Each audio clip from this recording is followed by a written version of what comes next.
Hey family, welcome back. This is the corner where we talk optimizing your daily banking while also building your healthy personal finances.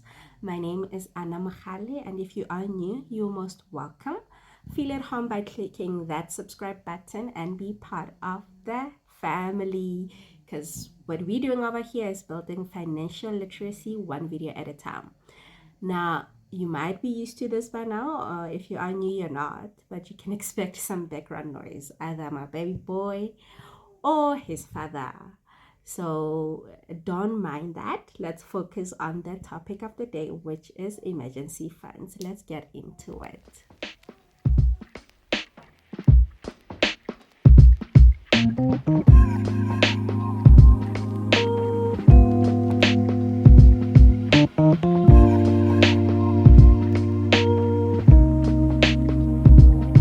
My aim with this video is to simplify the concept of emergency fund, sort of demystifying it and making it very easy to understand, and give you some simple steps to start with your emergency fund, right? So what is the main purpose of an emergency fund, right? It's in the name. It's basically saving for a rainy day, a future time of crisis that may or may never come, right? So in this case, or in the scenario of emergency funds, we are always assuming that a time of crisis may arise. Okay, it's not about being negative or thinking the worst of a situation, but it's about getting better prepared for a unforeseeable future or unforeseeable circumstances, right? Being rather safe than sorry financially, especially. And it's basically, not thinking of a rainy day as unlikely more than it is thinking of it that, it's likely that a rainy day might come. And if this does happen, I would like to have a comfortable financial situation where I can meet that type of need or crisis or whatever situation arises. One thing that we need to realize that creates such a dire need for general savings, more especially emergency funds, is that living paycheck to paycheck or hand to mouth creates a big level of stress at any income level, because financial emergencies happen. Cars break down or get stolen, your family member gets sick or unwell, you have gadgets that get broken or stolen, and even we are in an economy that is very volatile. You may even lose your job. So obviously we can't predict the future, but we can't stop these things from happening. So it is better to be on a financial advantage when you do face such circumstances. Hence the need for emergency funds. Now, if you look up emergency funds, the general rule across all types of research that you'll come across is that it is safer to have your 3 to 6 months income, right? That's your gross income as your emergency funds. And others would even recommend at least 1 month's income as your emergency funds. But obviously some of us are starting at zero.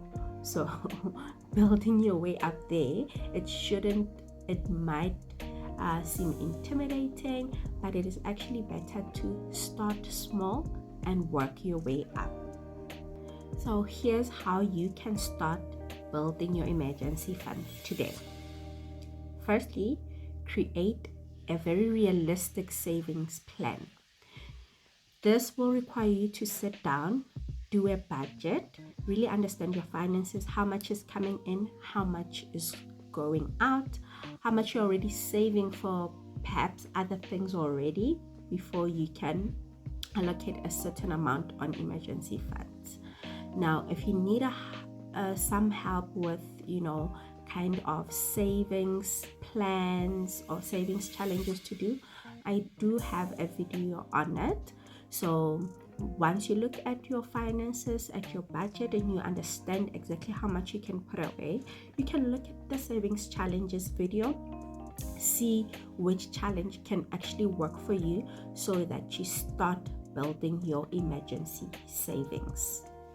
Secondly, once you have decided how much you can be able to put away and what challenge you'll be using or whatever, if you create your own kind of savings plan, that is wonderful.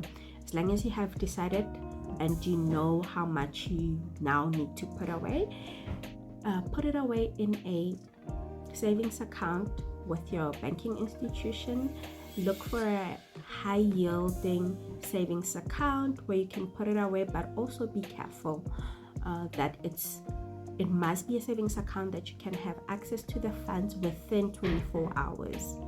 Otherwise,